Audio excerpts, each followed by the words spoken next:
everyone. Welcome. Heidi ho. I'm gonna get everyone admitted here and get started real soon. We have a really I can large. Go ahead, Meg. Letting people in if you want to go ahead.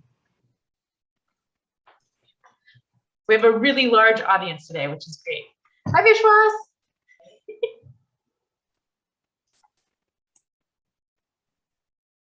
So many other great people. Hi, Hutch and Callie and Carla. It's great to see so many people. I just realized I did not change my name on the Zoom. It's okay. Well, welcome everyone. My name is Sherry Bagley, and I'm the Executive Director for the Association for Experiential Education. And we're here today with Meg Bolger, who is going to present for us a workshop on how to really take Zoom to the next level. And we're excited to offer this to all of our conference presenters and then anybody else who's joined us. So if you don't know about AE, we're the association where experiential educators can get together and learn and grow and have fun. I know Meg's going to talk about AE a little bit more, but our conference is happening virtually November 11th through the 14th of this year. And we are excited to have over 80 presenters doing workshops on all different aspects of experiential education. So thank you if you're a presenter for being here and for learning and growing with us. And if you're not presenting, make sure you check it out. I will put information about the conference in the chat. So you can look at that after all of this learning we're going to do. So I'm going to turn it over to Meg. Thanks so much. All right. Hello, everyone. So cool to see so many faces. And I was going to say good morning. It's morning where I am. I don't think it is morning. I know it's not morning where all of you are. I really appreciate you all spending time with me today. So I'm Meg Bolger. For those of you who have not gotten connected to me, I am a longtime facilitation geek and like avid AEE attender. I don't know. I love AEE. So quick thoughts on AEE. I started going. Oh, and I'm going to show you a fun photo on this one. Okay, here we go. Okay, so I started going to AEE when I was a sophomore in college. When I was looking for photos of myself to share with you this morning of my sophomore year in college, I realized like you don't optimize in college for like sharing professional photos later in life. So this is the as good as it got. This is me at my WFR course, Wilderness First Responder course, obviously after a head splint. So I've been going to AE since 2009, and I've gone every year because like I do work that I would say is like fun with and adjacent to a lot of AE. I've been a longtime social justice facilitator and professional educator, and AE is like where I find other facilitation geeks. It's where I like connect to people who love to like play games and also figure out how to like really dig into this process stuff, which is why I'm so excited to talk today. And also, I will say, I go back to AE every year because every year I meet someone that needs to be in my life at AE, like more than and I'm like, as a workshop presenter, like I know that's not the sell that you necessarily like see on the label, but that's what I get from AE is that like I get connected to someone who needs and should be in my life every year. So check it out if you haven't before. I will be presenting there, and this session I offered to run this session because last year AE came and all of us were still very much adjusting to virtual facilitation. And there were so many things that I've learned in the last 18 months that I wish I had known then that would have made my life easier. And so my hope today is to help you all like tackle this Zoom thing and make your lives easier if you're facilitating at AE or if you just facilitate in general in your life. let's see, any other background I want you to know about me? There's a couple of things that you might have seen around the internet that you might know me for. Those things might be the Safe Zone Project, which is like an LGBTQ resource, Unlocking the Magic of Facilitation, which is a book about facilitation that I helped co-write, Facilitating XYZ, which is a community and a resource for facilitators, and then most recently, Facilitator Cards. And Facilitator Cards were a project and a product that we launched March of 2020, and they were supposed to be a tool for in-person facilitation. And as you all know, since March of 2020, we've done very little of that. And so I've spent the last 18 months figuring out how to adapt all these things, all these tools that I like put into the world, Facilitator Cards most specifically, onto Zoom and virtual environments. And so that's where like most of my knowledge that we're going to get into today, most of it came from, is trying to figure out like, how do I adapt this thing that I just got people to join in with me on and buy? How do I get that thing online now when it was supposed to be an in-person resource? And hopefully you'll agree that we've got some ways after this session. So what is this session about? Goals for today. We are going to learn to use Zoom in ways that enhance our facilitation. We are going to talk a little bit about what makes good Zoom facilitation. And then we are going to, oh my goodness, there we go. We are going to talk about things that can make our lives easier as facilitators. So that's what we're going to do. So what I'm going to do now is I'm going to stop screen sharing, and I'm going to remove my spotlight, and I'm going to encourage everybody into gallery view. So if you have gallery view, this activity that we're going to do right now is going to require your camera to be on to participate. So know that if you want to participate and have the full experience, you want to have your camera on. Because what we're going to do is we're going to do a little warm up called peekaboo. And this is how it works. In a moment, I'm going to have you put your thumb over your webcam so that it blocks your whole view. Okay, go ahead and do that. Okay, so when I ask a question, if that, or I'm going to say a statement, and if that applies to you, what you're going to do is you're going to move your thumb and you're going to peekaboo behind it. Okay?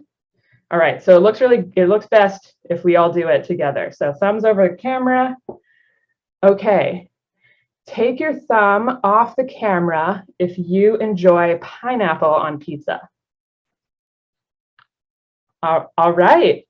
Basically like a perfect 50-50 split. Okay, awesome. Thumb back over.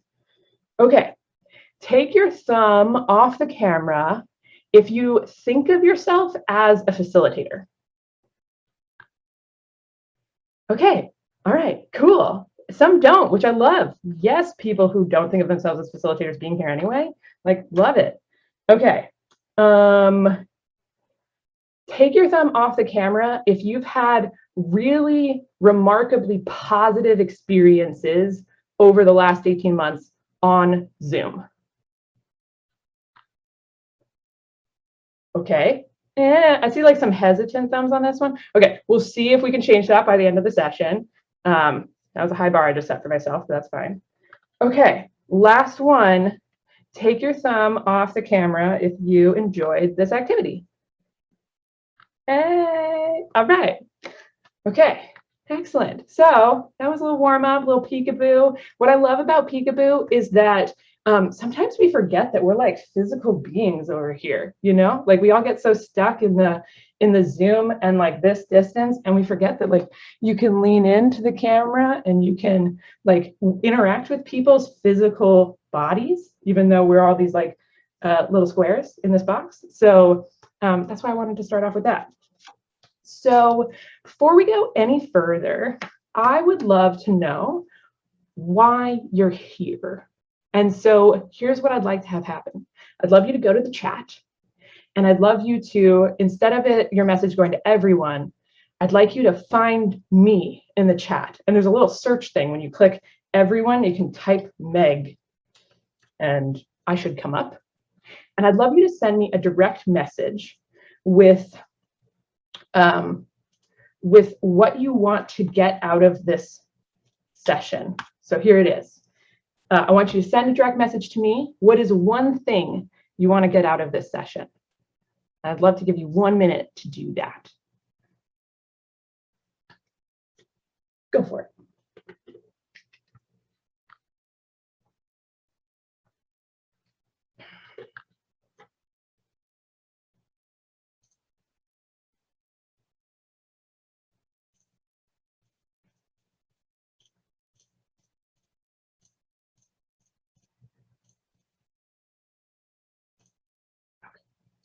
All right, so as you're finishing up that, go ahead and hit send.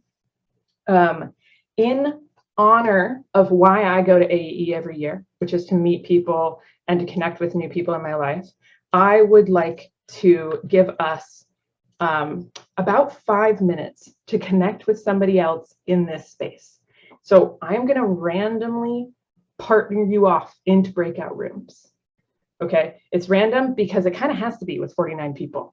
We'll see if I can do something different later, but it looks like we've got perfect pairs, which is awesome.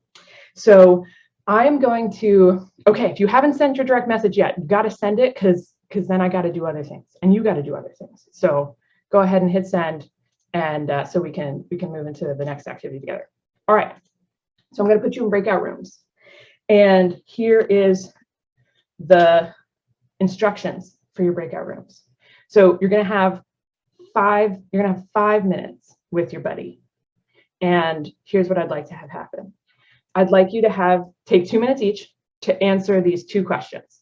What type of facilitation do you do? Or if you're not doing any right now, what would you like to do? And then second question is, what is something that you love about facilitation or about facilitating? These questions are in the chat for your reference. I want the person whose first name is last in the alphabet to go first. And I'm going to tell you when it's time to switch. So I'll say like first person, 30 seconds left, and you're going to see that come over the broadcast. And then I'm going to be like, switch. Okay, so you don't have to worry about timekeeping. Just look for the broadcasts up above. All right. Any questions about the directions? If you do have questions, you need to raise your digital hand or put it in the chat. Okay. All right. We've got the questions. You've got your 2 minutes. Obviously, like maybe start with your name. Like that would be a good place to start. But then jump right into the questions. Like no time for small talk. We're getting in right off the bat. Okay. All right. I will see you all in 5 minutes. And there we go. Have fun meeting someone.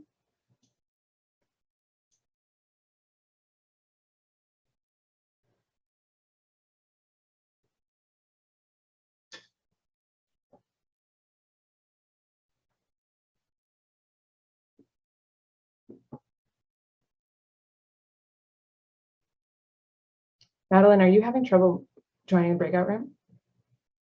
Oh, it was just a delay.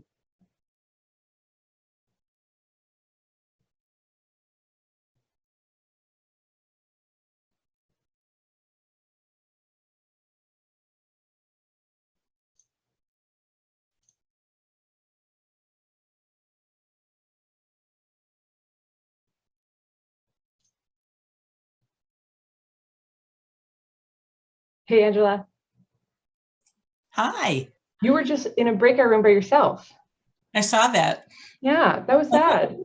Jeff is by himself too. Hooray! So I'll just sync away, and then you all can chat. Okay. And Angela, if you want to catch Jeff up on what we're doing. Hi, Jeff. We are introducing ourselves, and then we have 2 minutes to talk about how we use facilitation right now and something we love about facilitation. So the person with the first name toward the end of the alphabet goes first. So Jeff, if you want to go first, unless you're like, whoa, I just got here. No, I'm fine. Apologies. I just got out of another Zoom call that ran late, so I'm just joining here. I'm Jeff. I run a consulting and training firm that works with experiential education organizations. It's called Veristar, and We only have 30 seconds left here. It's all so good. I'm all about facilitation and want to learn from Meg and everyone else because I do it for a job and I support others who do it. How much online do you do versus in person? 100% online now because of the pandemic. It was Okay. 0% before the pandemic. Gotcha. I have been, I'm Angela. I'm in Madison, Wisconsin. And hi, Kevin. Welcome. I have been facilitating. Oh, that was for you. You had 30 seconds left. Okay. So I gather now. Yeah. Okay. So there you go. Kevin, we're introducing ourselves. We're talking about what type of facilitation we do or we would like to do and something that we love about facilitation. Yes, I was in a breakout room of my own, so that's why I came out. Excellent. Welcome. Okay. So I do facilitation primarily. My audience is credit unions, credit union staff around the country, but I also work with other businesses and around the world. My wife and I are both independent contractors. We do leadership, coaching. I do a lot with empathy training, and she's a DEI specialist. I have been doing online training, believe it or not, for 20 years. Right after 9/11, we started doing webinars at my company. And a year and a half ago, just after the pandemic, I went out on my own. So this whole Zoom thing is not new to me, but it's certainly a challenge for our learners. So, and I like being in person better. So, Kevin, now go, sorry. Okay. I mostly work with environmental nonprofits and climate activists, groups like that, committees, those sort of things, coalitions. And what I like most about facilitation is teasing out ideas that people have in their head that they just, they're keeping them and just encouraging them out into the space. Where are you based? Dublin, Ireland. I was going to guess with the last name of O'Farrell and with your beautiful accent, but which, I have an accent. Everybody has an accent. Kevin or Jeff, where are you based? Seattle, Washington in the USA on the traditional lands of the Coast Salish people, past and present. Excellent. So I am north. Well, we're efficient. Love it. Yes, we did it. We're going to close the breakout rooms and bring everyone back. Appreciate and apologize if you were hanging out by yourself. Thanks for coming back, Kevin, and just like rolling with it. Yeah, that was some good intros, everybody. Welcome back. As people trickle back in, some people are taking all their time and going straight through. So probably for the next 45 seconds, we're going to have people kind of petering back. Because this is a facilitator session, what I will say is that some people got left in breakout rooms by themselves because people weren't able to connect right away. And so something that would have been cool is for me to give just a little bit more time for people to get settled before saying start. I think that would have been clever if I had just been like, okay, now your 2 minutes starts, just to give some wiggle room for people to get adjusted and for me to adjust people around. What we ended up doing is I also would have invited people back, come back to the main session if you don't have a buddy. And that's what people did anyway. But I could have made that probably a little less awkward if I had told them to do that.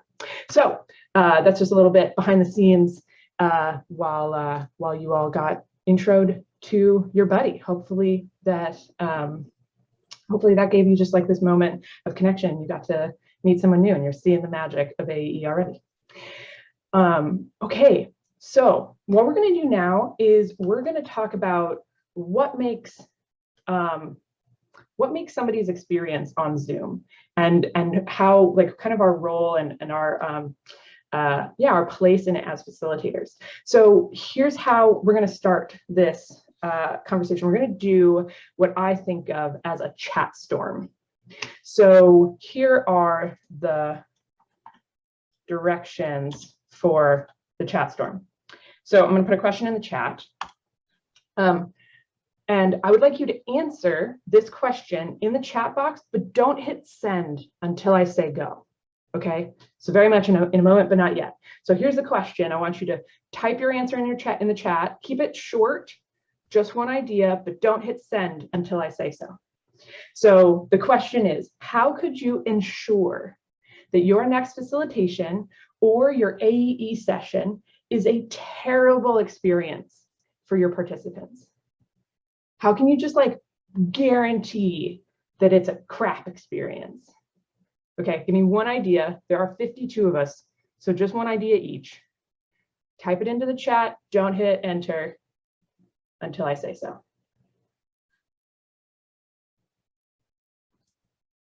No worries. It always happens. But we'll do the. I'll give you another 30 seconds, and then we'll go. Okay.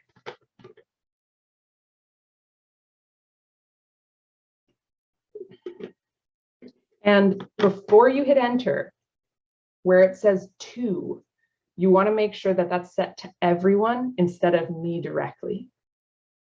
Okay, so adjust that. Make sure it's sent to everyone. Give me a thumbs up if you've got it and you're ready to send. Okay. Okay. 3, 2, 1, hit send. Ooh. All right. So what I'm going to ask is I'm going to have everyone turn off their camera for the next 2 minutes and read through the list. Okay. I want you to read through the list and just see what you pull out, what themes, what ideas, what people came up with. 2 minutes. And you can start anywhere, top, bottom, middle, it doesn't matter.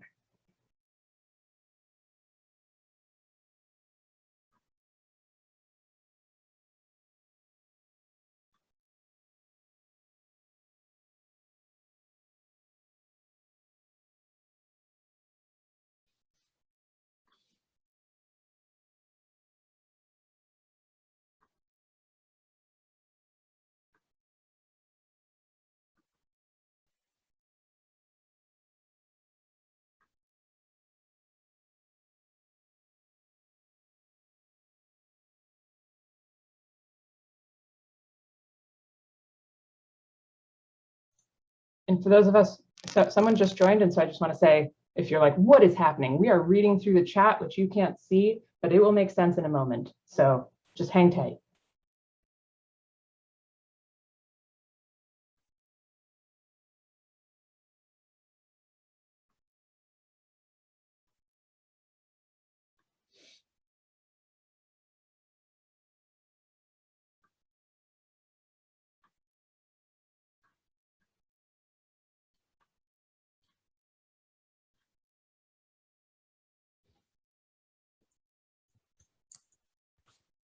Okay, so wrap up. If you're still interested in reading, I'm going to give you another 10, 15 seconds. If you're kind of like, whoop, I'm full, go ahead and put your camera back on, and we'll come back together. So what I'd like to do is I'd like to have a small group conversation in our large group space. So the way that we're going to do this is we are going to, I'm going to need some volunteers to have an on-camera conversation in the large group. So if you are somebody who's like, I'm down, I'm always down, go ahead and I want you to raise your digital hand. So you do that by hitting the reactions button at the bottom and then finding the button that says raise hand.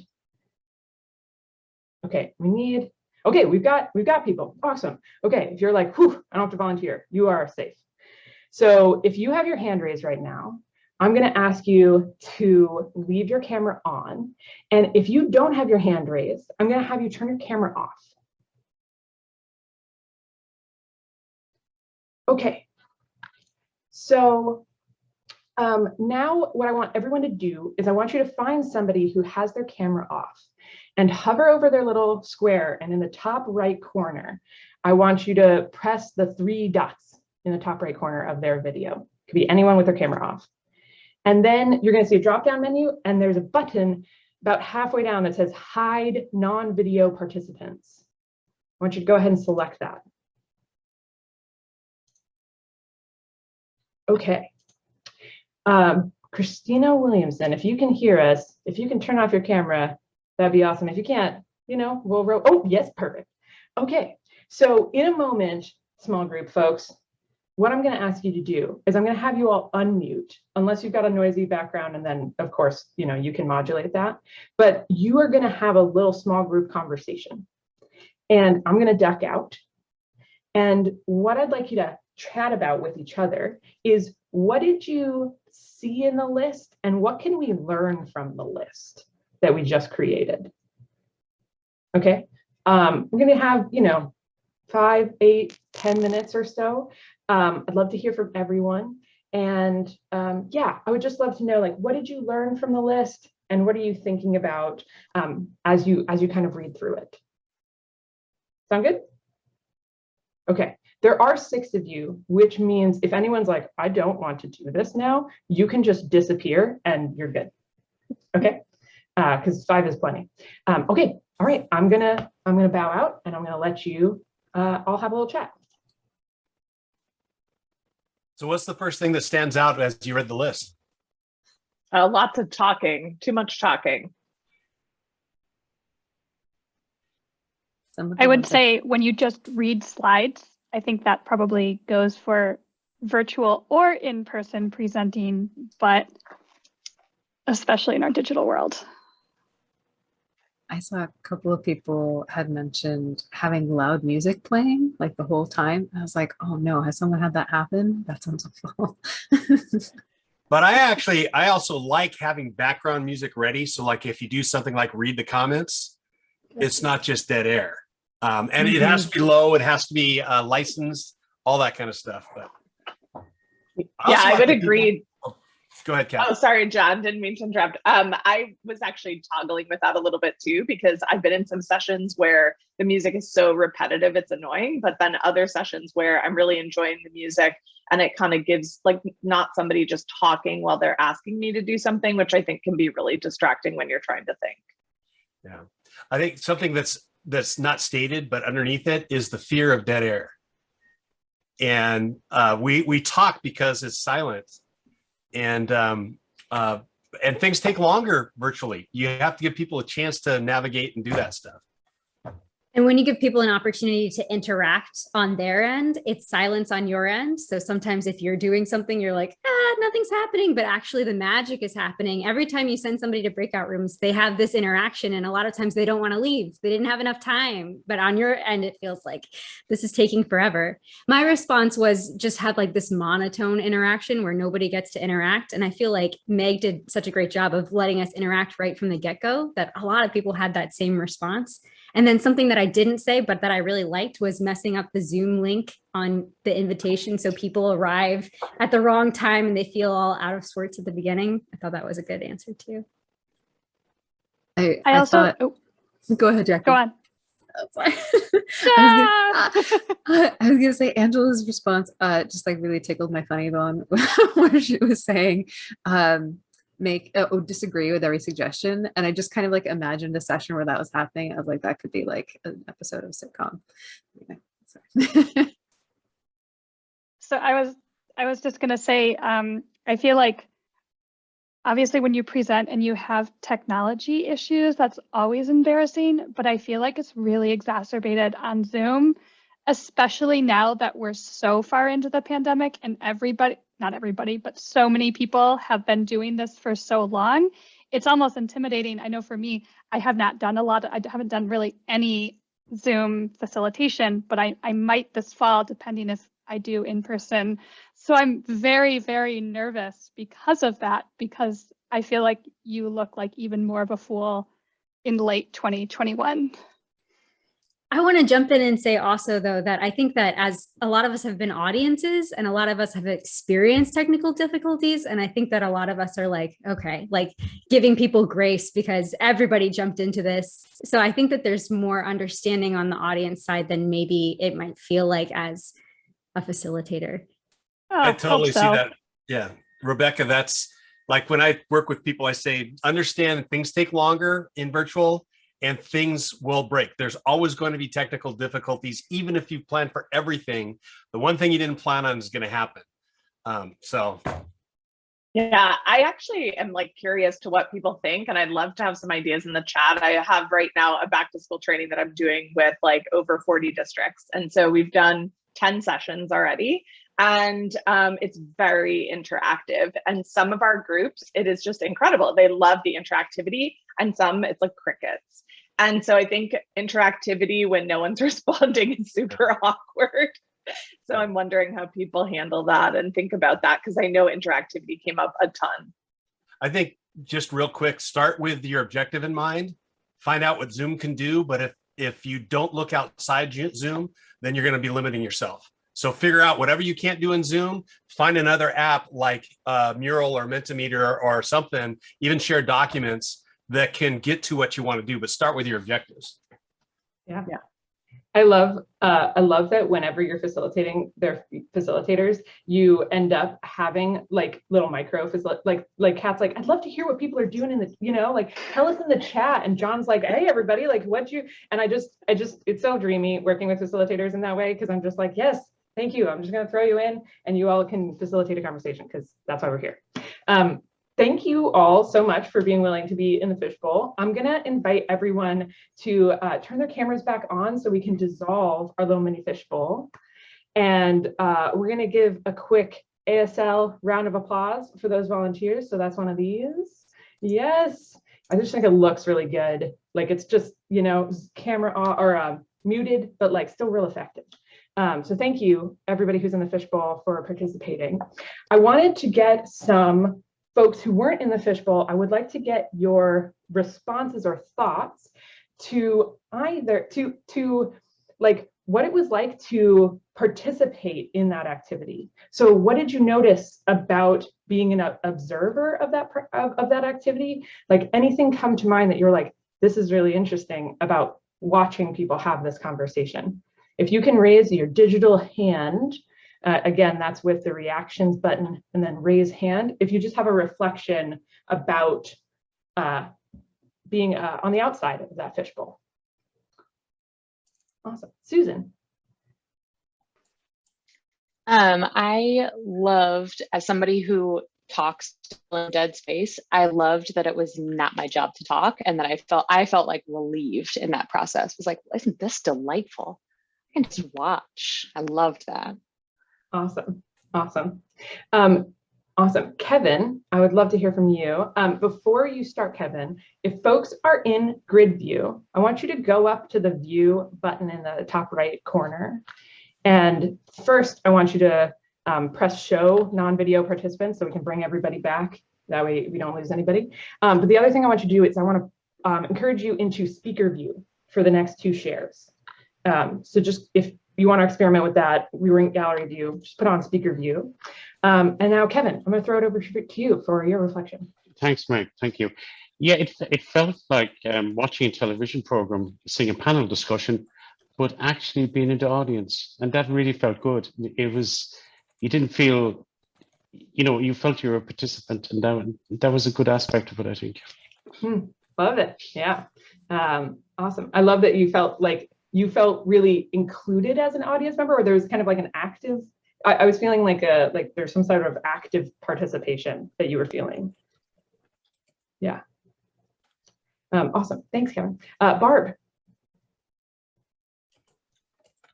Something I really was reflecting on from a facilitator's perspective was how much less exhausting it is to facilitate a discussion with 5 or 6 people than trying to find the people whose hands are raised in a room. So it just felt like, I don't have to scan and watch for the hands up, but yet we're getting this great generative discussion and I don't have to do quite so much work. Yep. Awesome. Yeah, absolutely. You don't have to do as much work. It's so much more manageable. Like that size is shrunk down to a kind of human size again. Tim.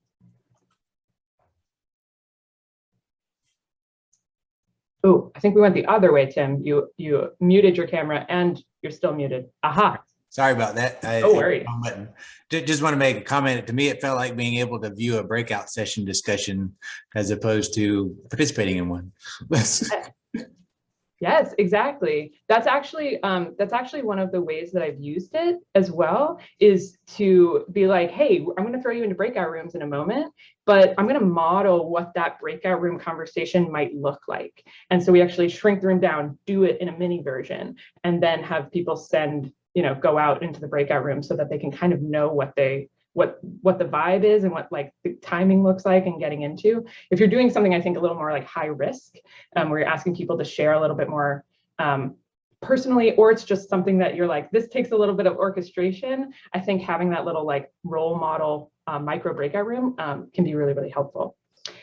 There's a couple of things that are coming in the chat that I just want to highlight if folks don't have that open. So one of the things is that somebody said, FYI, raising hands goes to the top of the participant list and your grid view, which is why I'm asking people to do it. Because in a group this size, I actually have 3 panels of people, right? And in a group of 25 people, I actually really love being like, raise your physical hand or your digital hand, because I can tell, right? I can just scan and it gets people interacting on camera, which I think is really nice and gives them a reason to be on camera. But if you have 3 panels of people, you need more, you need to use the technology to help you do that. So raising your digital hand pops people to the top of the list, and it makes it really easy to like pass it off and call to them. So just wanted to highlight that. So yeah, I thought that was that's just like making what I'm doing a little more explicit, and why that function is so helpful. One thing I wanted to ask, just continuing to meta these questions, is did anybody notice a difference between listening to, I think it was Susan, share when we were in grid view versus listening to like Barb or Tim or Kevin when we were in speaker view? Anybody notice a difference and want to speak to that difference? If you can raise your hand so we can hear from you. I saw nods. Who's up for yes? Yes, Rebecca, go for it. Yeah, definitely. I really liked that you had us go to speaker view, because it gives you this ability to kind of focus more on just that person. And maybe subconsciously or maybe consciously as an audience member, you feel less pressure to be on camera in that moment. So you kind of get to see somebody's face bigger and interact with them more in a one-on-one manner in this speaker view context. I really appreciated that. Yeah. So that's something I wanted to highlight, was this idea of, I kind of think of it as like thinking like a cameraman, that when we're in person, we direct people's attention by being like, if you can look over here at the flip chart, right? And like everybody's body kind of turns and pivots, and that little like shift of attention is really, really important. Or you'll be like, hey, turn to the person next to you, and they like turn and they shift their energy in that direction. But on Zoom, we're this direction all the time, right? And so I think we have to be a little bit more intentional about how we shift people's focus and what information we're asking them to take in. So I'm back on grid view now, which means I'm seeing 24 faces. And it makes me feel like really happy, and I like seeing the energy and like kind of telling where people are, but it's also a lot of information to take in. And I think that when we talk about Zoom fatigue, like there's a ton of studies out there. I have read none of them. So if you like one, please let me know in the chat. But just from my experience, from my like experiential learning, I know that this view is more exhausting for me and for my participants. It's more information, but it's also more exhausting. And so sometimes just being intentional about working the views, about thinking as a cameraman, or even just inviting people into the different views, like, hey, we're gonna hear from a few people, let's go on speaker view. People cannot do that. They have a lot of autonomy on Zoom, but it's something that you can do to kind of modulate that energy and also focus people's attention. So that's something I just wanted to highlight as well.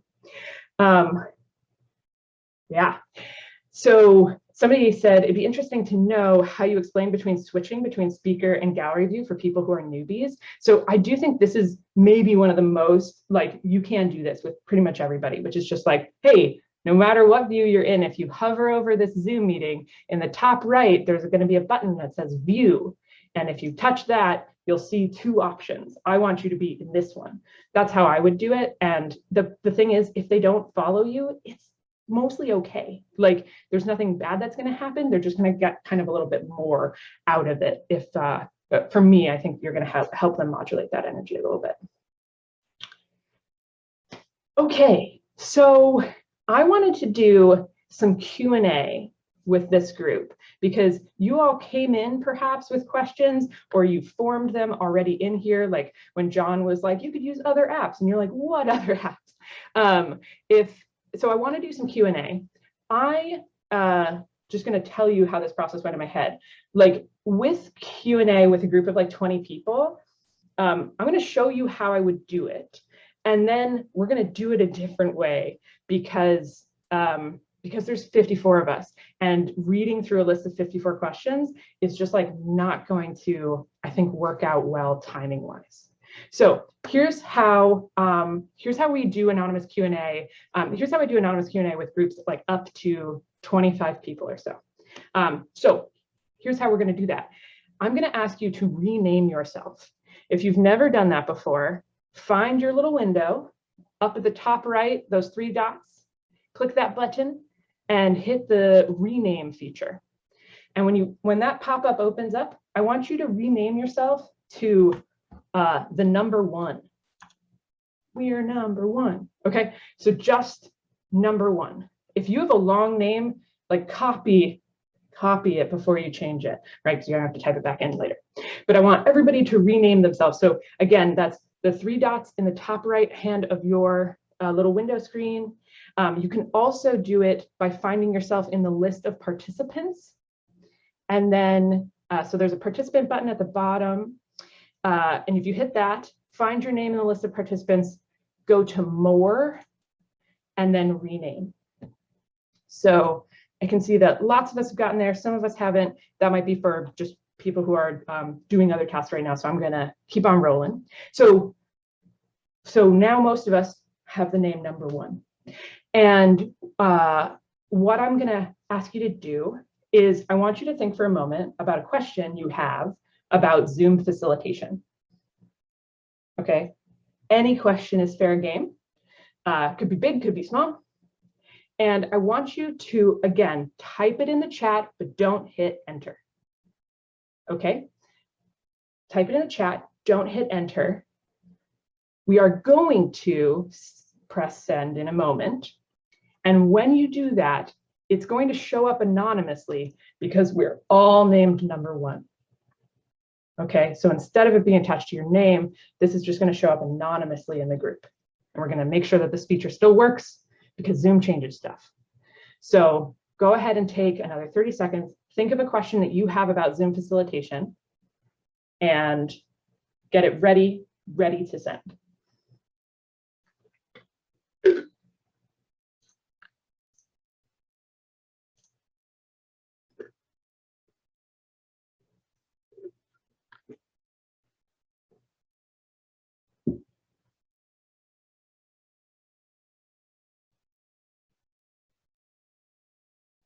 Okay, give me a thumbs up if you're ready. Okay. So 3, 2, 1, hit send. All right, so as you can see, as it's coming in, everybody's question is now under just number 1. And if you go ahead and change your name back, which you can do right now, change your name back. Any chats that you put in the future, those will be under your now name, but that chat isn't going to revert back. And to check me, go find your question and give me a thumbs up if that worked. Is it under number 1 instead of your name? Give me a thumbs up. Yeah, cool. Okay, so 2 promises here. One is that we will check in like the, I am like 99% sure that that stays true even after the fact. After it's saved, it's just as the number 1. So anything you share there will be anonymous. But if that changes and like after the fact in the saved chat, I'll let you all know via follow-up. So usually with anonymous Q&A, that's what I have people do. And then I just like read through them and pick a couple to answer. Because there are 53 of us, I'm going to use an app outside of Zoom to help us like sort and prioritize some of these Q&As. Okay. Okay, awesome. So here is, here's the link to the app I want you to use. So this is an app called AHA Slides, very similar to Mentimeter for those who know the live polling world or Poll Everywhere. And I'm going to ask you to open that link that I just sent to you on your phone is the best place, which you can just go to a browser and say ahaslides.com/AE, or you can open it in a browser on your computer. When you get there, you are going to see a Q&A slide. And what I'd love you to do is I'd love you to ask your question again in AHA Slides. And the reason I want you to do it over in AHA Slides is because we can actually vote, upvote, and kind of sort some questions that are coming in. So if you can retype your question that you threw in the anonymous Q&A, then we're going to throw it over here. And it looks like there's a way to crack the anonymous sharing, which bums me out. So even more reason to use an actual anonymous platform. Good sleuthing, John, but also a bummer. So, okay, so ask a few questions over there in the anonymous Q&A on AHA Slides. And if you don't feel inspired to do that, or you have, you just want to vote on people's questions, go ahead and do some upvotes on there. We got,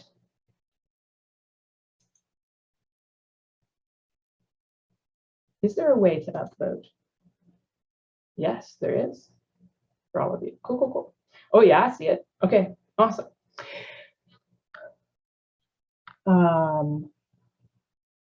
All right. So here is what we're going to do. I'm going to give you 2 minutes to read through some questions. I'd like you to upvote at least, I'd like you to upvote 2. And if you're like, oh, I upvoted 3 already, you're good, but you're also done. So so just go through and read a few, and I want to see some upvotes for some questions. AHA Slides is free up to 7 participants, which I realize is a small group, and it's cheap. That's what I would say. So it's one of the least expensive softwares like this. I think if you have like an educate, I'm not going to get into pricing because you can Google that real fast, but know that it is the least expensive version of all of the live polling, and I really like it. So yeah, it's not free. Up past 7 people. Okay. All right. So here's what I'd love to do. I'm going to read out. I'd love everybody to turn their cameras off one more time and switch over to speaker view. And I'm going to read out a question. And if you're like, I have an answer, I have a thought, then I'm going to invite you to turn your camera back on. And we'll do some like crowdsourced Q&A.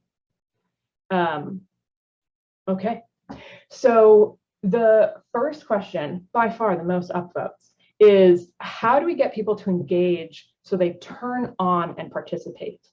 So my guess is that means turn on your camera and participate. How do we set that up from the start? Does anyone in this room feel like I have cracked that? And I got some tips, I got some advice. If so, could you turn your camera on and raise your digital hand, and I can pass it off to you. Okay, all right, I see Kristen and I see Jeff. Kristen, give us a nugget of wisdom. This is honestly more from a participant perspective, but anytime a facilitator just tells me up front that this is participatory, like I'm more prepared.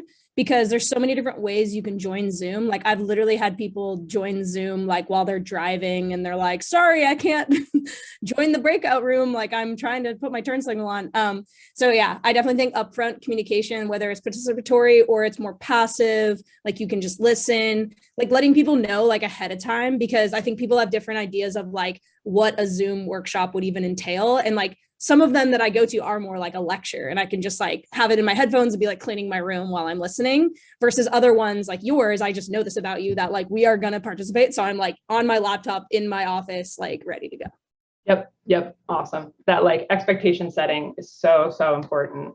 John, do you have something totally different that you do?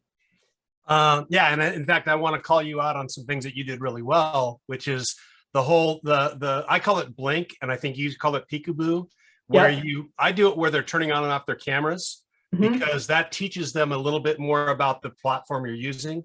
I also like I tell people that if you're not asking them to talk, click, type, do something every 3 to 5 minutes. At 3 minutes, you're starting to lose them. At 5 minutes, you've lost them. And so you try and avoid long monologues or even dialogues. And then there's so many creative ways to get people to click, type, do those things. The other thing that I like to do is a soft start, so that I arrive 5 minutes beforehand. As people arrive, I'm engaging with them. I'm asking to try, if I'm taking them to use things alongside Zoom, I have them use those tools before we even start. And all of a sudden there's this assumption, you didn't just tell them to expect to interact, you interacted with them before you even started. So those are 3 things that I tend to do. Awesome. Thank you, John. I think that's so helpful. All right, we've got a couple more questions. So your favorite group activity to do on Zoom. So does anyone have a group activity, and I'm going to put some caveats and constraints around it, and a group activity that you can do in 5 minutes or less, but that you could describe to us in like 1 minute or 2 minutes, that you're like, yep, I love this one. I do it a lot. John mentioned Blink or Peekaboo, which we did, but does anybody else have ones where they're like, I really like this as a warm up, or really like this as just kind of a way to encourage, like where the point is participation, play, or fun? Anybody got one of those that they want to share out loud? Kat. The first thing is to remember to unmute yourself. Yeah, so I know, right? We have been doing a lot of playlisting. So we start with different prompts about songs and what they might mean to you, and ask people to throw their songs in the chat when they come in as we're playing music to kind of intro our session. And then we take all the songs, and when we send out our follow-up email, we create a Spotify and an iTunes playlist for them. So whatever the theme is, like what gets you going, or what's your mantra song, or like what song got you through this last year, what's, whatever, we come up with a different theme every time. And so now we have all these generated playlists, and it's a great way to like represent like the diverse population. So it's really fun. That's super great. Thanks, Kat. Callie, I see you too. So I brought up group coloring, and this is one that I've taken from, I don't even remember where. But you go online, find, or if you have, blank coloring books at your house, grab a blank coloring sheet, put it up on some kind of a slideshow or something that is shareable on Zoom. Try and make it not too complicated so it gets crazy. But yeah, you just share your screen, your blank screen, instruct everybody to go to the annotation tool, and you just, give them 5 minutes while you're waiting on people to show up. And I always prompt them like, hey, welcome to the workshop. We're starting with some group coloring. So grab your annotation, color. It can be in the lines, out the lines, whatever you want to do. So it's a great way to get people engaged right off the bat. Or I've also done like word puzzles too. Put some word puzzles up and have them either type in or share in the chat what the answers are to the word puzzles. Awesome. Okay, everyone, we're going to do group coloring. Ready? So come on back so we can see everybody's coloring faces. We're going to try it out. I wasn't planning to do it like this, but like this is the time. This is the time to see if we can do it live. So here goes.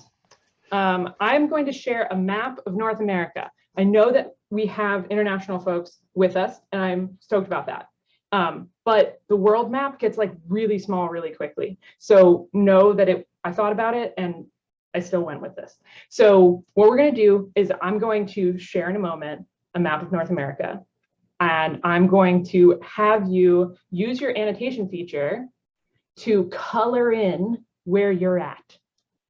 Okay. And if you're overseas towards Europe, I want you to color in the Atlantic. And if you are overseas towards Asia, then I want you to color in the Pacific, etc. Okay. All right, here we go. So there's our map. And let me make sure. Oh yeah, you have annotation features. So there's a button at the top that says View Options, and then there's a way to annotate, and you can draw or you could stamp where you're at. So draw or stamp. And if anyone's like, I don't see this annotation feature, help me out. Then whoa. Go away.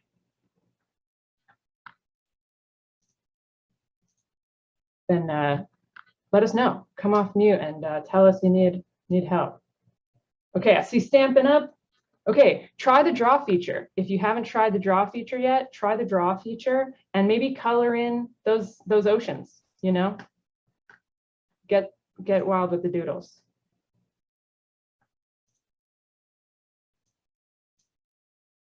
Okay, so can someone else, because sometimes it's helpful to have another voice, can someone else who knows how to doodle give instructions again for those who can't find this annotation feature? Someone be up for that? I see tons of people on there. If you can just unmute and be like, this is how you find the annotation. I can say it. So at the very top of the screen, it should say you are viewing one's screen. And then to the right of that, there's a piece that says View Options. And if you click View Options, it's going to be, I think 3 down, there's the option to annotate. And when you click that, you're going to see a bar for kind of like really rudimentary mark making options. And you'll feel like you're like back in like the late 80s computing, like when MS Paint was all you had, but that's all you need. Yeah. So someone mentioned, what about a world map? Yes, we could totally do a world map. I had more specific activities I was going to do with this, the like more centric North America map, where I wanted to do regions and groups. And so know that it was an intentional choice, but you could absolutely do a world map. John, I see you, but I'm going to hold your thought. If you want to throw it in the chat, please do that. I want to make sure we have a little more time to do some to do the next activity. Okay, so one really important thing to know about annotation is that we can, of course, save the artwork. So I'm going to hit save so that we don't lose this. And that will also mean that I can, there's also a button after that to say show in Finder. And that way I can like know where it is right away. Awesome.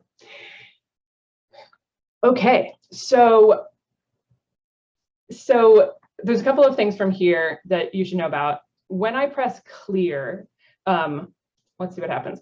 We have a couple of options. So as a facilitator, as an individual, I think you might have the option to clear your own personal drawing. As a facilitator, I can clear everyone's drawings, just your drawings, or just my drawings. So you get a little bit more finesse there. I don't want to clear any of this. I'm just going to close out of it so that we can, so that we're brought back. Okay, so we got our doodle on. We saved the final product. It's saved. I'll send it out in case anybody wants to put this on their fridge. And you can, someone said like you can also stop people from annotating. Yes, you can also stop people from annotating. That is a feature you can toggle on and off. So if you're like, I don't want people drawing all over my slides, like definitely don't turn it on. But if you, and also for most people, if you don't tell them, they won't like go find it, but it's there if you want it. One thing, so you can annotate anything that you can screen share. right? I was just screen sharing a Canvas slide and then invited you all to annotate on top of it. You can also use a very, very similar set, like the exact same set of tools on something called the whiteboard in Zoom. And we're going to do that together in a moment. So, okay. So what we're going to do is I'm gonna have us go into breakout rooms again. All right. And we're going to be in totally new breakout rooms. Breakout rooms are about 4 or 5 people. And when you're in that breakout room, what I'm going to ask, and I'm going to give you 5 minutes to do this. So this is going to go quickly. I'm going to ask that you all use the whiteboard feature, which is almost identical to that annotation feature, to doodle and write your takeaways from this session so far. Okay, so here's how it's going to work. I'm going to put some instructions in the chat. So in your breakout rooms, you're going to have 5 minutes to write, draw, or doodle your takeaways from the session so far. How to do that is have one person go into the screen share, and in the list of options, you want to select whiteboard. Okay, so when you do that, select whiteboard, everybody will be able to like draw and write and doodle on that whiteboard. And I'm going to give you 5 minutes to just make a little piece of art together and a little takeaway board. And that's what you're going to do in your breakout rooms. I'll give you like a 1-minute warning, and that's when I want you to head towards the save button. When you press save, you will have a little pop-up that will say show in Finder or folder. And I just want to make sure somebody in the group clicks that so that you can know where on your computer it's saved, because I want to get all this artwork from you before we leave. Okay, so we can have like a meta collective takeaway board. Okay, I see a bunch of chats. Cool. Any questions about the directions around what to do in these breakout rooms? Okay, all right. So I'm gonna give you 1 minute to like get settled, say hi, maybe learn where people are calling in from, and then I'm gonna say whiteboard time. Find somebody who is like, yep, I know where that is, and then go wild. If you have any problems, there's a button in the breakout room that says call for help, and if you press that, I will come. And if I don't come right away, it's because somebody else is calling for help. So, okay, I'm gonna set my timer for just over 5 minutes. And again, you're gonna be in totally different breakout rooms. And I want you to create a beautiful whiteboard of your takeaways from the session so far. All right, if I don't hear from you before then, I will see you all in about 5 minutes.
Hi, Benjamin.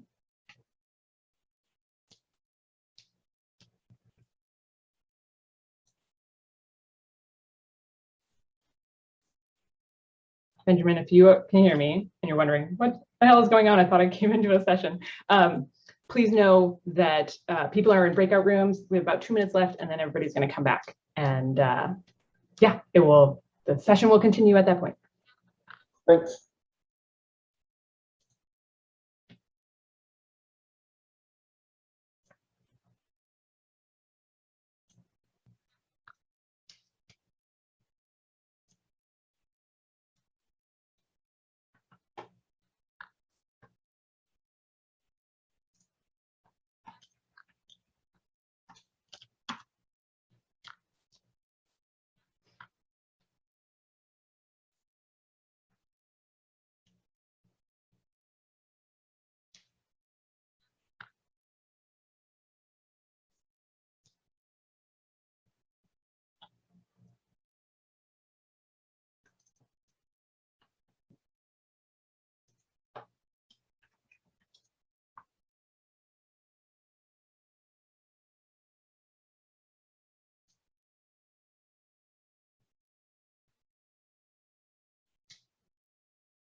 Hello. How'd it go? Did it work? Oh, muted. I jumped out of my session to. I know. I didn't mean to. The thing No. said you got to do 60 seconds, and I hit enter and I left. Yeah. So I got to go back. Yeah, same here. I got to find my way back. Yeah, I don't know if you can go back. You can put a message in the chat being like, group, I didn't mean to duck out on you. I just pressed the button out of like button clicking frenzy. It's like automatic brain work. Yeah, totally. Well, just finishing a comment I was noting on the whiteboard, and then Oh, no. I hit enter, and then I'm like, Oh, you're sucked through the portal into the new dimension. Well, one option that you have to just like as we're getting back together. So a few people were like, oh no, I pressed the button too early. Like, so if anybody ducked out of your group, like right when that alert came up, that was not on purpose. Those people were lamenting and like wanted to get back to you. So I want you to know that. Two is to say that like, I like the 60-second countdown timer just as a buffer. I usually say 1 minute left before I turn that on, right? I don't know if you noticed that, but like I turn it on and then I actually give you a hard stop so that you can kind of like peter out. But you can also do something where you just don't have a timer at all and you turn off that function entirely so that people just come back. And what I would say is if you're going to do that, I would say like, hey, come on back when you're in a good stopping place, like give that warning and then be like 30 seconds left and then hit the timer, right? You don't want to be like wrap up and then boom, like that's rough. It's sudden and it's a bit jarring. Okay, so we have about 15 minutes left in the session and there's a ton more information and a ton more questions that we didn't get to. So here is what we're going to do. First thing we're going to do is I'm going to invite you all to give me your emails so that I can give you resources. Okay. So there is a link in the chat. And if you fill out that form, it's going to ask for your name, your email, and what resources you want, because I am a human full of resources. So I'm going to let you tell me how much or how little you would like. If you would like just the resources from this workshop, the links we mentioned, the whiteboards, all that sort of stuff, then you have that option. And then if you're like, I want more facilitator events like this that Meg puts on or Facilitator Cards puts on, you can opt for that. If you're like, I want to know the inside of Meg's brain, you can opt for my Friday email. And if you want just like general facilitator resources, then you can get that as well. So please fill out that form. And there's a spot on there to upload your group's whiteboard. So if you haven't thrown it in the chat, that would be an awesome place to throw it. If you have it, if you're like, oh, I didn't save it, don't worry about it, just skip that question. So I'm going to give you a moment to do that.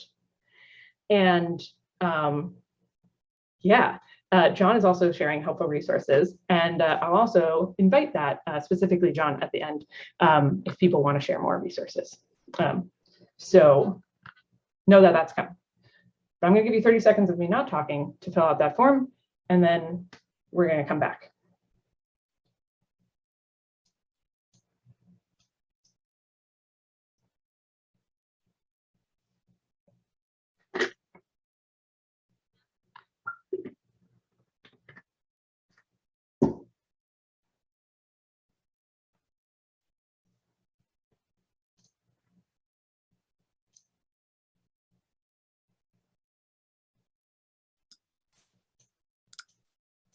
Okay. All right. So we're going to do a super quick check-in. Now that you are all annotation pros, this should be real quick. So here's the check-in question. How are you feeling right now? Are you feeling bored, excited, overwhelmed, underwhelmed, whelmed? Give me a stamp on the grid about where you're at.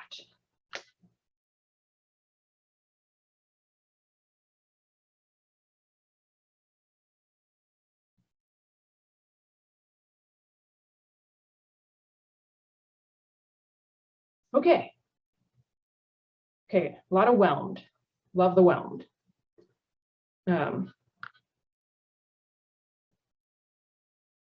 Okay, great. So for those of you who are feeling overwhelmed, for anybody who is like, oh my God, this is so much to take in and there's so much happening and I didn't know about most of this. I want to give you just a few pieces of takeaways that it's like, if you do nothing else, this will make your life easier. Okay, so I'm gonna clear our annotations. I'm going to clear it. Sorry, everybody, really appreciate. Okay, we're gonna save it just in case we want it later. We're gonna clear it, and I'm gonna disable annotations. Okay, so I wanna give you a couple pieces of advice. If you do nothing else, this will help you feel more at the whelmed when you facilitate on virtual space. Okay, so here are my 3 pieces of advice. Use Text Expander, outsource your tech support, and breakout rooms buy you time. So let me give you the breakdown of each of those things. Text Expander is how I have been getting all of the messages into the chat really quickly. So when I started facilitating online, the way I would do it is I would have my notes, and I would continuously copy and paste into the chat. Like copy this set of instructions and paste into the chat. And that was such a pain because I never know if I copied the right thing. I had to be doing it all the time. Text Expander allows you to set up things you want to set ahead of time and create little short keys with them. On a Mac, it is built in. On PC, not so much. I'll give you resources. Okay, so let me show you what it looks like. When I go, ooh, I gotta stop annotating here. Personally, okay. When I go into the chat, I set up a bunch of things that I wanted to send ahead of time into Text Expander. When I go into the chat, all I do is type exclamation and then the number. And this is what comes up. Everything that I want to send about that particular chunk of information. So I hit enter, and that's what appears in my chat function. Okay, so I've done that. Every time I've sent instructions, it's just been exclamation 2, exclamation 3. And in my notes, I just have to remember which one to send. So in on a Mac, it's literally built into system preferences under keyboard, text, and then these are all my notes. I set these up ahead of time in my notes. I just copy and paste with all the line breaks, everything I want, and I have it ready to go. This thing saves my brain when I'm facilitating, particularly by myself. Okay, so with Mac, it is that simple. It is built in. PC is a little more complicated and like a lot more expensive to get this. I'm going to send you a resource after about what I would use if I was on PC. It's called Stream Deck, and I've got support for it. But if you're on a Mac, you're in luck. This thing is a savior. So do that with everything you want to send into the chat, and you will feel much more calm when you're facilitating. The other two pieces were outsourcing tech support. If you're facilitating by yourself, ask your audience for support. Like there's likely going to be, if you're at AEE, there's going to be a person whose job it is to be your tech support. But even if that person's like, I don't know, source it from the group. Like when I said, hey, can someone else give these instructions for the annotation? It's because it looks different as the host versus as the users. So you can outsource that. And you can even say, help each other out in the chat. And it tends to work. And that really makes me feel more settled when I am facilitating by myself. Last thing is breakout rooms buy you time. So if you're like, oh, I want to do something, but I need like a little bit of time between these things to make sure I get that set up, or to make sure that like I have a chance to read through these questions, throw people in the breakout rooms, make it as simple as possible so they won't ask for your help, and then give yourself some time to like get set up. That's something like that I help with, and also like that helps me, but also I think gives them like a little bit of regulation so we're not in the full group the whole time. So if you take away nothing else from this workshop, that's just a little bit of behind the scenes of like outsource your tech support, buy yourself some time with some breakout rooms. Don't make them arbitrary, but just they can be for you as much as they can be for your participants, and use a text expander of some kind, either the one that's built in on Mac, which cannot be beaten, or for PC users, what I would use is Stream Deck, and I will send you some information on that.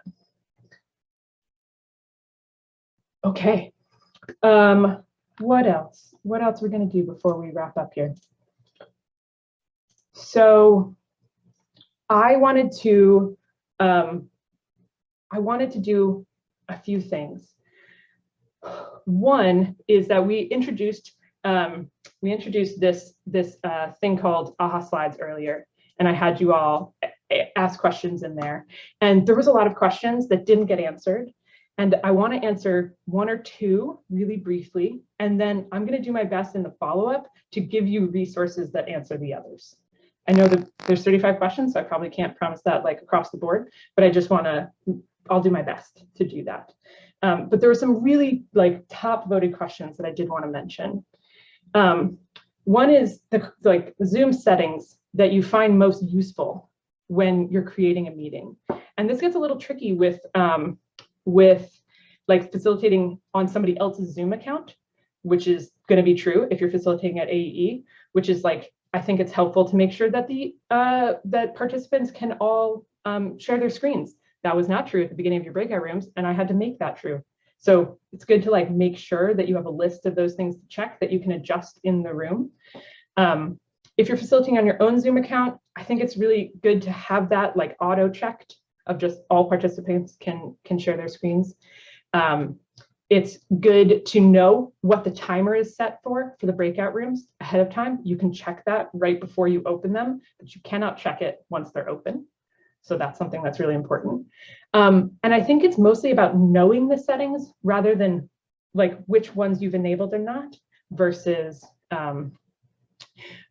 versus like which ones I think are best to have. Some people really don't like all of the reactions, and I think that's great, turn them off. But if you're like, oh no, I love the reactions, then leave them on. I think it's about knowing what's enabled and not. Personally, I don't love Zoom's like polling feature, so I don't use it. I use AHA Slides, but it's free. And so, you know, just exploring that ahead of time is really helpful. So I think knowing what settings are is more important than which ones are on or off. Two more. How do you get folks comfortable to share back in the large room? This is the same strategy. I would say, don't dismiss any of your in-person knowledge when you're facilitating on Zoom, right? If you're like, how would I get them to do this in person? The way I would do it is I would have them share information in smaller groups and then have them report back out to the larger group. That like start small, share big. And that's the same thing I do on Zoom. So I think something that's really important with Zoom facilitation is to not get caught up in this being so different. I think that's actually where some of us get lost. And so that's a tip I would say is like, do it the same way that you think you could crack that in person, which is to have people participate in smaller groups, share their ideas there, and then report back out to the large group, or start anonymous and go big. Last question I want to answer is, how do you manage a participant that's dominating the conversation in Zoom? So I think there's a few ways. Prevention is the best medicine here, which is just like giving really time-bound opportunities for people to share. And so that's important. But I think the other way is to say, can I jump in and to do a little bit of talking over, let them kind of finish their sentence and then to move on. So you kind of do the same things that I would do in person. I kind of like lean in a little bit. I kind of do one of these situations. Can I, and then get a little more forceful if they don't comply with the like hints. They don't pick up on the hints, get a little more forceful. Someone also joked last time I said this, that you could just mute them and be like, oh, we lost you there. I think that'd be another way to go. If you can pull that off, I say go for it. The last thing that somebody mentioned in the chat just now is about Zoom apps. So something I just want to mention about Zoom apps is that they are not user-friendly, because absolutely everyone has to have them installed before you use them. And that is just a non-starter for like almost everything. I don't even count on my participants having the most updated version of Zoom, let alone installing an app ahead of time. So I would say for corporate environments where they want everybody to be able to use it, boom, great. For those of us who are working with like participants in, coming from lots of different sources, it's just a non-starter because they have to install them ahead of time. So if you're like, oh, I need to dig into this Zoom apps thing, I would say you don't unless you have a client or work with people on a consistent basis internally, then for sure. Not ready for prime time. So we have 3 minutes left, and I have questions for you. So on AHA Slides, which I'm going to put the link in the chat again, if you still have that open, if you open it now, there's going to be a question which says, what follow-up from this session could make this even better?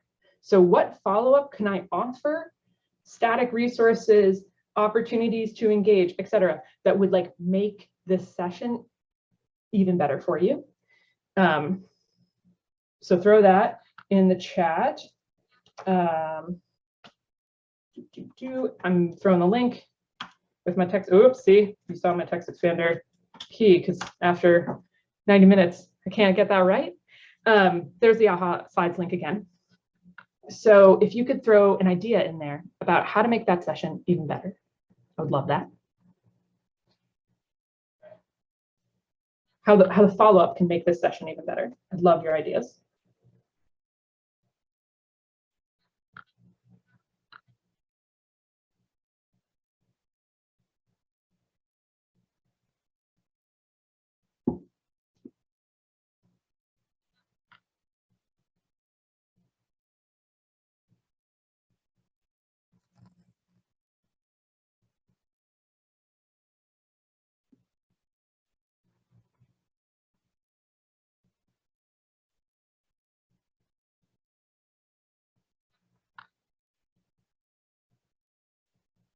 Okay, I'm going to give you another 30 seconds or so.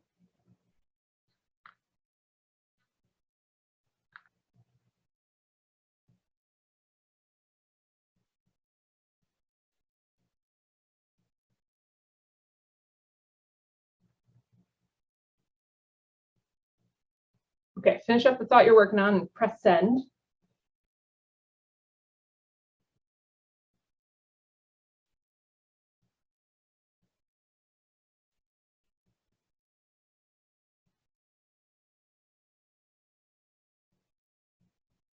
Okay, if you haven't pressed send now because I'm moving the question to the next spot. Okay, so my last question for you is, how could I have improved this session? And I'm asking for both me, but also for you, because anything you share here, we can all learn from as facilitators. So know what you share will be shared, because we can all learn like, oh yeah, Meg did do that and that wasn't awesome, but I don't have to because somebody pointed that out. So how could I improve this session? And please be specific and practical so that we can all learn from it.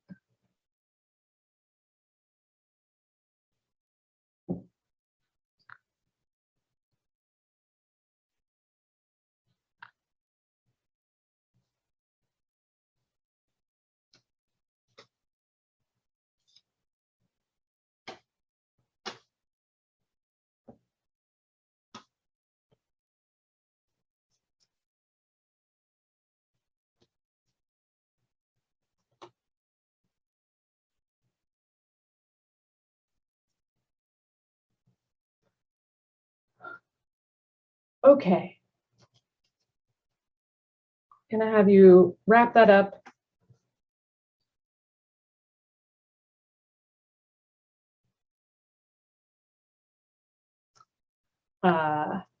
Yeah, we're going over time, which is like the least ideal thing to do online. So I'm going to let you all finish that and say thank you all so much for participating, for your energy, for your just like willingness to dive in. Somebody asked to say like, hey, it would be cool to know all the things we did. And so I have that list, didn't get to it, but I will send it to you. So know that that list exists and it will be coming your way. If you are somebody who's interested in more of the work that I do and you let me know that, I will send you information about that. And in the follow-up, I'll also tell you what facilitator cards we used today to do all of the stuff we did. Because if you're following along at home, maybe you want to know this stuff in the background. Okay, I'm gonna keep hanging out, and you know, like if you want to come up to me after the session and say hey and ask me a question or whatever, feel free to do that. Otherwise, I'm just going to invite you all to unmute, give us a wave, and head off into your day. Thank you. Thank you. Thank Bye. you. Thank you. Bye, everyone. Thanks. Everybody. Thank you. Awesome. Thank you, everyone. Thank you, IA. Thank you, Meg. It was amazing. Welcome. Thanks. Everyone sign up for Meg's Friday emails. Bye. And come to the AE conference. Yes. See you at AE, everybody. Man, that would have been a better ending. We got the delayed ending. Okay, I see Meg, people. I don't know. Meg, Meg, I'm just curious, like how many devices are you using in because I know you're standing, right? Yes. And and no, just curious, like in front of you, like how many laptop do you use, lights, something like that, behind the scene? Behind the scenes. Yep. Is it possible for me to show you? Is that tricky? I'm not going to try. So behind the scenes, I have one light. It is very bright and it has a piece of paper over it. So know that I'm going low tech here. This is like a bulb from the this is a 60-watt bulb from the hardware store on a clamp on the back of my monitor. Okay, so just know, no Elgato lights up in here with a piece of paper over it to filter it. I have two screens. I would say like I don't. If you have nothing else like to help you out as a facilitator, getting a second monitor is really helpful, or just getting a monitor and using your laptop and using both at the same time. Like even if you just have your laptop and one monitor, that's super helpful. But I just have two. I know some people go bigger, but no, that's plenty of screens for me. And yeah, clamp light, with a $10 light bulb directly in front of me. This is a window which has to be closed because otherwise I get washed out. I use a frosted shower cap over my clamp lights as the diffuser. Nice. Yeah, that's definitely an upgrade from this piece of paper. It works though. I mean, paper works too. Yep. And also for the camera, like your camera is like really sharp. Like, are you using the second, or just your laptop is just so amazing? Nope, laptops are not amazing, no matter how expensive they get. Definitely a second camera. It's a Logitech that I bought 8 years ago. As long as it's 1080p, like, you're gonna look pretty solid. I would say this thing is maybe $60 now. Yep, a separate Logitech camera. I could link it, but it's really not worth. It's not like, oh, you definitely get this one. Just like get anything that has 1080p, and Logitech I think works really well. All Yep. right. And I would say the only other thing is I'm using a mic. I would say that. Oh. Yeah, John. I was going to say, if you have a good DSLR or mirrorless camera, you can get an Elgato Cam Link, and that'll turn your camera, your really nice camera, into a webcam.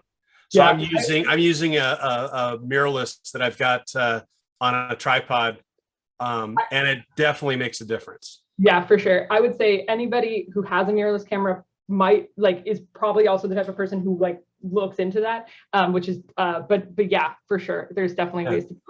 There's a lot of photographers, I mean, people who do photographer on the side, and they didn't know that you could use their really nice camera as a webcam. Yeah. And totally. this was a game changer. As far as, I don't use it all the time, but when I'm doing any recording, or I just happen to be at the location where I have it, so. That's great. Anyone else sticking around for questions? Feel free to, if you unmute first, you get to answer, or you get to ask. Meg, I just want to say hello because it's been a really long time since I've seen you. So I know. We went to grad school together. Hi. Throwbacks. Right. So I didn't have anything. I also don't know AEE, and I don't know anything about it. So it was really funny to be like, oh, hey, look at this world that exists. Yeah, it totally exists. I'll send some more info in the follow-up about it as well. Yeah, and it's a great place and a great community, and that's why I did this. See you. So here's a little trivia thing. About 5 years ago. I just, because I want to make sure if anybody's waiting for questions, but I would love to hear your trivia. But if you're willing to hang out, I'd love to chat more. Are there any other questions from folks who are like, I just had this quick thing before I go? Yes. Is it Vishwas? Yes. I noticed that in today's session you used only the AHA slides, and there's right now in the market there's a whole bunch of add-ons that you can use. Any particularly exciting ones that you could point me to? That are alternatives to AHA slides, or completely separate technologies that are nothing like that, but just ones that I really love? Well, I'm just examples would be spatial chat, or I use Padlet a lot. Padlet, yep. I would say there's so many. Yeah. There's so many. The thing that I often encourage people is to figure out what do you want to be able to do, and then seek the thing out. That's my first recommendation, is not to look for the technology first, but the thing. So I'll just say that for me, there's a few things I wanted to do. There was I wanted to be able to get questions answered really quickly and do polling. And so that's what I use the AHA slides for. For sticky notes, and especially more sophisticated activities where I'm okay, in person, I would usually have a flip chart with a couple different sections and different directions. I use Mural. A lot of people use Miro, but I like Mural. It's just the one I went to first. So that's the one I use for that. There's a technology that I use to take over my camera to really change things up. The biggest one is OBS, which is Open Broadcaster software. And that one is just takes a little more investment. It's not an app that you can use like that. But I do have YouTube videos that will walk you through it if you're interested in that. There's one that I found recently. I'm going to show you right now.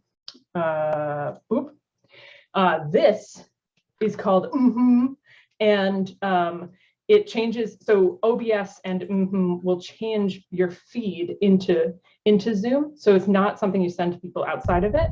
But this, I think, is really helpful for people who present, to be able to do, like, I can do slides in this, right? So I can also, if I wanted to spotlight myself, like, instead of having a screen share, I can actually like be next to my slides. So if you're a presenter, this is like the after hours we're doing. This is like bonus content. Keep watching. You can make this happen. And like this says, I built these slides in about 2 minutes using. Meg is an application.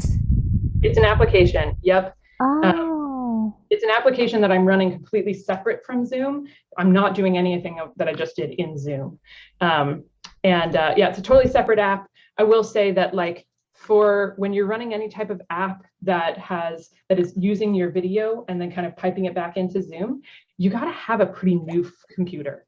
If you're running like older than like 2018, 2019, like the computers are just like, whoa, like this is a lot of work. So I would say that's just something to be aware of. Is that's not true with like AHA slides, but as soon as you're manipulating your video, it's a much bigger pull on your computer's resources.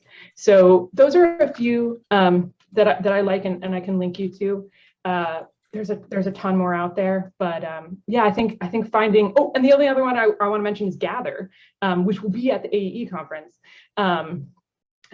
which I love just as like a platform, but it's an alternative or kind of like an addition to Zoom. It's not something you use while in a Zoom room. It's very much a like spatial chat meets Zelda from the 80s video game thing. So yeah, if you want to check out Gather, that's a really cool one, and you'll be able to check that out at the conference. There'll be some opportunities to do that.